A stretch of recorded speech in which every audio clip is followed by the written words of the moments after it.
वनुनज़्ज़िलु मिनल क़ुरआनि मा हुवा शिफ़ाअन व रहमतुल लिल मुअमिनीन वला यज़ीदुज़्ज़ालिमीन इल्ला ख़सारा। बिस्मिल्लाहिर्रहमानिर्रहीम। नाज़रीन, आप देख रहे हैं अलकमर टीवी का प्रोग्राम जादू जिन्नात। आज एक बार फिर हमारे साथ रूहानी मुआलिज जनाब हाफिज़ इरफान मोहम्मदी साहब मौजूद हैं। शुक्रिया जी आपका, आप तशरीफ़ लाए हमारे स्टूडियो में, आपने अपना कीमती वक्त अलकमर टीवी को दिया जी। तो नाज़रीन, आज का जो हमारा प्रोग्राम है वो हम बात करेंगे जिन्नात के मतलब। आज के सारे सवालात जिन्नात के मतलब होंगे और इस हवाले से इंशाल्लाह ये जो हाफिज़ इरफान मोहम्मदी साहब हैं, रूहानी मुआलिज हैं और जादू जिन्नात के माहिर हैं माशाल्लाह, तो इनसे पूछेंगे कि आप साहब ये सबसे पहले बताएं कि जिन्नात ज़्यादातर किस वक्त में हमला करते हैं? बिस्मिल्लाहिर्रहमानिर्रहीम। हदीस में आता है, अल्लाह के रसूल सल्लल्लाहु अलैहि वसल्लम ने फरमाया कि शयातीन जिन्नात मगरिब से पहले अपने लश्करों के साथ और काफ़िलों के साथ निकलते हैं। अल्लाह के रसूल सल्लल्लाहु अलैहि वसल्लम ने फरमाया कि जिन घरों के दरवाजे बिस्मिल्लाह पढ़ के बंद नहीं किए जाते, शयातीन जिन्नात उन घरों में दाखिल होते हैं। तो इस हदीस से पता ये चलता है कि शयातीन जिन्नात असर के बाद और मगरिब से पहले निकलते हैं और इस वक्त उनकी कुव्वत ताकत ज़्यादा होती है और इसी वक्त वो ज़्यादातर हमले करते हैं। जिन घरों में शयातीन जिन्नात के मसाइल होते हैं, जादू के मसाइल होते हैं, या जो जादू ज़दा शख्स है जिसके ऊपर जादू के असर आते हैं, अमूमन असर के बाद मगरिब से पहले उसकी तबीयत ख़राब होती है। इसीलिए अल्लाह के रसूल सल्लल्लाहु अलैहि वसल्लम ने मना फरमाया कि मगरिब के बाद अपने छोटे बच्चों को घर से बाहर ले जाने के लिए, यानी कि मगरिब और इशा का जो दरमियानी वक़्त है इसमें भी शयातीन जिन्नात की ज़्यादा कुव्वत होती है, ताकत होती है। हमारे मुआशरे में यह है कि हम मगरिब के बाद ही पार्क में जाते हैं, दावतों पे जाते हैं, घर से बाहर छोटे बच्चों को लेके जाते हैं और फिर हमारे बच्चे जब मुतासर होते हैं, बच्चे रोते हैं, जिद करते हैं और इसी तरह बच्चे सोते हुए डरते हैं, झटके लगते हैं, ये सारी अलामत शैतानी है। फिर हम परेशान होते हैं, मेडिसिन खिलाते हैं, मेडिसिन असर नहीं करती और फिर डॉक्टरों के पास जाते हैं, फिर दम भी करते हैं। पहली तो बात यह कि दम की तरफ अक्सर लोग आते ही नहीं जी, वो डॉक्टरों के पास जाते रहते हैं और मेडिसिन खिलाते रहते हैं। तो ये सारी अलामत शैतानी अलामत होती हैं और अक्सर लोग हमारे पास भी आके कहते हैं कि कारी साहब जैसे ही मगरिब का वक्त होता है मेरे सर में दर्द शुरू हो जाती है, कंधों में वजन पड़ता है, बेचैनी की कैफियत होती है, डिप्रेशन का शिकार होता हूँ। ये सारी अलामत मगरिब के करीब होती हैं। तो इन तमाम चीज़ों से पता चलता है कि शयातीन जिन्नात मगरिब के वक्त ज़्यादा हमले करते हैं, उनकी कुव्वत और ताकत ज़्यादा होती है। इसीलिए हमें हुक्म है, अल्लाह के रसूल सल्लल्लाहु अलैहि वसल्लम जो सुबह शाम के अज़कार किया करते थे, जो दुआएं पढ़ते थे, और इसका हुक्म ये है, उलमा ने जो बयान किया है कि मगरिब से पहले पहले शाम के अज़कार करने चाहिए। अच्छा, जो शख्स मगरिब से पहले शाम के अज़कार कर लेता है वो अल्लाह की हिफाजत में आ जाता है। शैतान मरदूद शयातीन जिन्नात उसको कोई नुकसान नहीं पहुंचा सकते। शाम वाले अज़कार हैं वो मगरिब से पहले करने हैं। जी बिल्कुल, मगरिब तौर पर तो कहा जाता है ये मगरिब की नमाज पढ़ के तो ये करें। जो शाम के अज़कार हैं वो असर के बाद ही करने चाहिए, क्योंकि जब मगरिब का वक्त होता है फिर तो वो रात शुरू हो जाती है। तो इसलिए जो शाम के अज़कार हैं वो असर के बाद कर लेने चाहिए। बाकी जो दुआएं अल्लाह के रसूल सल्लल्लाहु अलैहि वसल्लम ने हर नमाज के बाद पढ़ी हैं उन दुआओं को पढ़ना चाहिए, जैसे कि आखिरी 3 सूरतें हैं, मुअव्वज़तैन है और इसी तरह आयतुल कुर्सी है, सुबहानल्लाह अल्हम्दु तस्बीहात, ये तो हर नमाज के बाद पढ़नी चाहिए। लेकिन जो सुबह शाम के अज़कार, जो दुआएं अल्लाह के रसूल सल्लल्लाहु अलैहि वसल्लम ने सुबह शाम पढ़ी हैं उनको असर के बाद ही पढ़ना चाहिए। क्या कब्रिस्तानों में जिन्नात वाकई बसते हैं? कब्रिस्तानों में होते हैं ये, क्योंकि लोगों का मरूक है ना कब्रिस्तानों में जिन्नात होते हैं, तो इस तरह से जामे तिरमिज़ी में हदीस आती है, अल्लाह के रसूल सल्लल्लाहु अलैहि वसल्लम ने फरमाया कि जब भी कोई शख्स पैदा होता है, बनी आदम पैदा होता है, तो उसके साथ एक फरिश्ता पैदा होता है, एक हमजाद जिन पैदा होता है। अच्छा, वो सारी जिंदगी उसके साथ रहते हैं। अब जो फरिश्ता है वो उसको नेकी की हदायत देता है, जो शैतान है वो उसको गुनाहों की तरफ लेके जाता है। जब अल्लाह के रसूल ने जब ये हदीस बयान की कि हर शख्स के साथ एक शैतान एक जिन होता है, तो फौरन सहाबा इकराम रिज़वानुल्लाह अजमाइन ने सवाल किया, अल्लाह के नबी क्या आपके साथ भी कोई शैतान कोई जिन है? तो आपने फरमाया कि हाँ मेरे साथ भी है, अल्लाह ने उसको मेरे ताबे कर दिया, यानी कि वो मुझे नेकी का हुक्म देता है। सही। अब ये हमजाद, ये शैतान जिन सारी जिंदगी इंसान के साथ ही रहता है। जब ये शख्स फोत होता है तो यही हमजाद, ये जिन जो होता है, ये उसकी कब्र के ऊपर जाके रहता है। अच्छा। क्योंकि शयातीन जिन्नात की उम्रें ज्यादा होती हैं, ये कब्रस्तानों में रहते हैं, जंगलात में रहते हैं, दरख्तों में रहते हैं। और जो मुसलमान जिन्नात होते हैं, नेक जिन्नात, ये दरख्तों के ऊपर रहते हैं, बुलंदियों में रहते हैं। अब जो शैतान, जो बुरे शयातीन जिन्नात हैं, वो गंदगी में रहते हैं, कब्रस्तानों में रहते हैं, पुरानी कब्रों में जाके रहते हैं।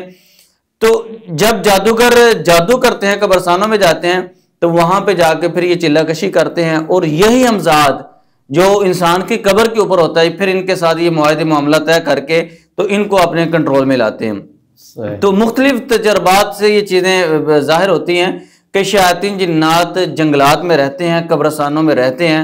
और इसीलिए हमें हुक्म है कि हम जब भी कब्रस्तान में जाएं तो जाके दुआ पढ़ें, जो नबी सल्लल्लाहु अलैहि वसल्लम कब्रस्तान में जाते वक्त दुआ पढ़ते थे, इस दुआ को पढ़ना चाहिए। शयातीन जिन्नात पुराने घरों में भी होते हैं, जो पुराने घर हैं, और इसी तरह ऐसा घर कि जो कुछ अरसा खाली पड़ा रहता है, अब उस घर में भी शयातीन जिन्नात रहना शुरू कर देते हैं। इसलिए हमें हुक्म है कि जब भी हम घर में आए तो वहां पे आके सलाम करें और आवाज दें।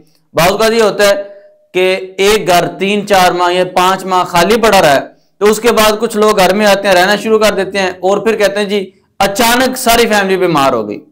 वो कहते हैं जी कैसा पता नहीं, जब से इस घर में आए हैं हमारा तो काम भी बंद हो गया है, सारे घर वाले बीमार पड़ गए हैं। तो ये शैतानी अलामत होती है।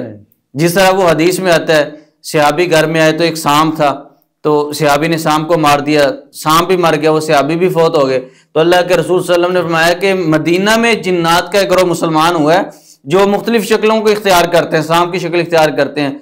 तो आपने फरमाया कि जब भी घर में सांप देखो पहले उसको आवाज दो। तो इसलिए घर में जब भी आए, अगर घर खाली पड़ा रहा है 3-4 महीने या कुछ भी अरसा, तो पहले आके वहां पे आवाज देनी चाहिए कि यहाँ पे कोई शैतान, कोई जिन है तो यहाँ से चला जाए, फिर सलाम करके दाखिल हूं। सलाम करने से भी अगर उस जगह पे, उस घर में कोई शैतान, कोई जिन होगा तो वो नुकसान नहीं पहुंचा सकता। सही। मुझे यहाँ से एक बात याद आ गई है, शायद आपके जहन में हो, महमदी हो उसमें जहाँ आप दम करते हैं। जी जी। एक मरतबा ऐसे ही मैं और आप इकट्ठे गए थे। जी जी। तो एक जो है ना, जब दरवाजा खोला ना तो सीढ़ियों से ऊपर बिल्ली गई। याद है आपको? जी जी। तो वो वाकया मैं उस दिन से अभी तक, ये मैं अक्सर जब जेहन में आता है ना तो मेरे जेहन में रहता है। वो बिल्ली गई, आगे जाके देखा कमरे दरवाजे बंद है, हर चीज बंद है। अच्छा, इसमें ये है कि जिन्नात को अल्लाह ताला ने ये इख्तियार दी है। अब ये वाकया मेरे जेहन से भी निकल चुका था, आपने याद करवा दी है। बाज़ औक़ात ये मुख्तलिफ शक्ल इख्तियार, कुत्ते की शक्ल इख्तियार करते हैं, जिस तरह वो हदीस में आता है कि उस जिन ने सांप के, वो जिन था, अब सहाबी ने ये समझा कि ये सांप है, जल्दी से मार दिया। अब वो जिन था, जब जिन को कत्ल किया तो उसका जो साथी था उसने सहाबी के ऊपर हमला करके उस सहाबी को कत्ल कर दिया।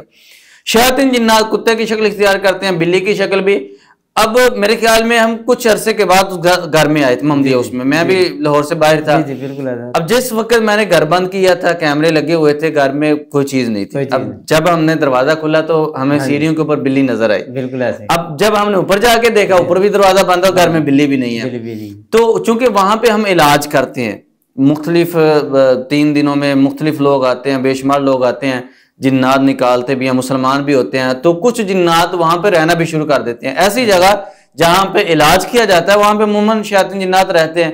तो बाज़ औक़ात वो मुख्तलिफ शक्लें भी इख्तियार कर लेते हैं। सही। तो वो भी कोई शैतान, कोई जिन्न होगा। जैसे हम ऊपर गए, जाके देखा तो कोई भी नहीं था। इसी तरह नीचे जहाँ पे मेरा ऑफिस है, गर्मियों का मौसम था, तो रात के तकरीबन 2 बजे मैं उठा। उस दिन मैं नीचे लेट आया हूँ सफर से, तो वहां पे बैठे बैठे मैंने अज़कार शुरू किए काफी लेट। तो उसके बाद वहीं पे मुझे नींद आ गई, तो मैं सो गया। अब रात को तकरीबन 2-2:30 बजे मैं उठा हूँ, तो मैंने ये देखा कि जहाँ पे मेरी गाड़ी खड़ी होती है दरवाजे के पास, मैंने देखा कि वहां पे ना कोई एक औरत है। अच्छा। तो पूरी शक्ल उसकी मुझे नजर आई। तो अब लाइट भी बंद थी, तो मैं जैसे उठाऊं तो मैंने फौरन, मुझे ये समझ आ गई कि ये कोई शैतानी चीज है और ये इंसानी शक्ल में ज़ाहिर हो रही है, क्योंकि इनको अंधेरे में ज्यादा कुव्वत ताकत मिलती है। तो वो इंसानी शक्ल में सामने आई, तो मैंने फौरन ऊंची आवाज से पढ़ा औज़ु बिल्लाहि मिनश शैतानिर रजीम, फौरन गायब हो गई। फिर मैंने लाइट ऑन की, और उसके बाद मैंने जब कैमरों से निकाला तो वो बिल्कुल औरत की शक्ल में वहां पे एक जिन्नी मौजूद थी। कैमरे के अंदर भी उसकी, मेरे मोबाइल में भी उसकी वीडियोस अगर मैं चेक करता हूँ, अच्छा, अगर मिली तो आपको भेजता हूँ इंशाल्लाह। तो ये मुख्तलिफ शक्लों में आ जाते हैं। अल्लाह ताला ने इनको इख्तियार दिया है। मैदान बदर में वो सहाबी इंसानी शक्ल में आए थे, शैतान जिन कुफार के पास, तो अल्लाह ने शयातीन जिन्नात को ताकत दी है। देखिए कुरान मजीद की आयत है, इन्नहु यराकुम हुवा व कबीलहु मिन हैसु ला तरौनहुम। शयातीन जिन्नात और उनका कबीले हमें देखते, हम उनको नहीं देखते, उनकी असल शक्ल में जी। इमाम इब्न तैमिया रहमतुल्लाह इसी आयत की तफसीर में लिखते हैं कि दुनिया में हम शयातीन जिन्नात को नहीं देख सकते, लेकिन जन्नत में जब हम जाएंगे, नेक जिन्नात भी जाएंगे, तो वहां पे क्या होगा, हम जिन्नात को देख सकेंगे, लेकिन जिन्नात हमें जन्नत में नहीं देख सकेंगे। सही, उल्ट मामला होगा। उल्ट मामला। सही। अच्छा मोहम्मदी साहब ये बताएं कि जिन्नात ख्वाब के अंदर भी आते हैं, हकीकत होती है वो उनकी भी? शयातीन जिन्नात ख्वाबों में भी आके डराते हैं। अच्छा। और ख्वाबों में भी मुख्तलिफ शक्लों में जाहिर होते हैं, कभी सांप की शक्ल में, कभी किसी शक्ल में। और बाज़ औक़ात शयातीन जिन्नात ख्वाब के अंदर आके जादू खिला भी देते हैं। अच्छा जी, ख्वाब के अंदर भी खिलाया ख्वाब के अंदर अक्सर लोग ख्वाब बताते हैं आगे जी, कारी साहब मैं रात को सोया हूँ तो ख्वाब के अंदर मैं जैसे कच्चा गोश्त खा रहा हूँ या चावल खा रहा हूँ, कोई भी चीज खा रहा हूँ। अब जब मैं उठा हूं तो उसका जायका मेरे मुंह में महसूस हो रहा है। मैंने तकरीबन 2-3 साल पहले ऑनलाइन सऊदी अरब में एक शख्स का इलाज किया था। वो तकरीबन 7-8 साल से बीमार था। वो कहने लगे कारी साहब मैंने बहुत पैसा लगाया, मेरी मर्ज किसी डॉक्टर को समझ नहीं आती, किसी रिपोर्ट में नहीं आती। अब मैंने जब उसकी हिस्ट्री ली और ऑनलाइन वीडियो कॉल पे मैंने जब उसका इलाज शुरू किया, मैंने पूछा ख्वाबों के बारे में। हम ख्वाबों के बारे में पूछते हैं जो कि ये भी इलाज का एक हिस्सा होता है। तो कहने लगे कारी साहब आज से तकरीबन 7-8 साल पहले मैंने ख्वाब देखा था, मैं सोया हूँ और ख्वाब के अंदर मैं मुर्दार गोश्त, चूहों का गोश्त खा रहा हूँ, मुझे कोई जबरदस्ती कोई शख्स खिला रहा है। जब मैं सुबह उठता हूँ तो मेरे मुंह में उसका जायका भी है, फिर दिल भी खराब होता है, कुछ दिन मेरा मैदा भी खराब रहा। अब मुझे समझ आ गई कि इस शख्स को जादू खिलाया गया। अब कोई शख्स भी जादू खिला देता है, शयातीन जिन्नात भी खिला देते हैं, शयातीन जिन्नात ख्वाब में आके भी खिला देते हैं, बाज़ औक़ात बर्तन में भी डाल देते हैं जब इंसान बिस्मिल्लाह पढ़ना भूल जाता है। अब जैसे ही उसने मुझे ये ख्वाब बताया, मुझे उसकी बीमारी समझ आ गई। अब मैंने वही आयत पढ़ी, अभी रुकिया शुरू किया उसके ऊपर, तो फौरन उसको उल्टी आती है, वॉशरूम में जाता है और बताता है कि कारी साहब मुझे खून की उल्टी आई है, मुंह से लोथरे निकलते हैं, खून निकलता है। तो मैं समझ गया, मैंने कहा अल्हम्दुलिल्लाह, अल्लाह ने आपको आफियत दे दी है, अल्लाह ने आपको शिफा दे दी है, आपकी मर्ज खत्म हो गई है। कहने लगा कारी साहब कैसे, ये कैसे पॉसिबल है कि इतने अरसे से मैं बीमार हूँ, इतनी महंगी मेडिसिन इस्तेमाल कर रहा हूँ। मैंने कहा जी अल्लाह का फजल, अल्लाह ने आपके ऊपर अपना फजल कर दिया है, जो मेडिसिन से मसला हल नहीं हुआ वो अल्लाह ने अपने कुरान से कर दिया। तो फिर उसके बाद मैंने चंद दिन के बाद पूछा तो कहने लगे कारी साहब मैं बिल्कुल ठीक हूँ।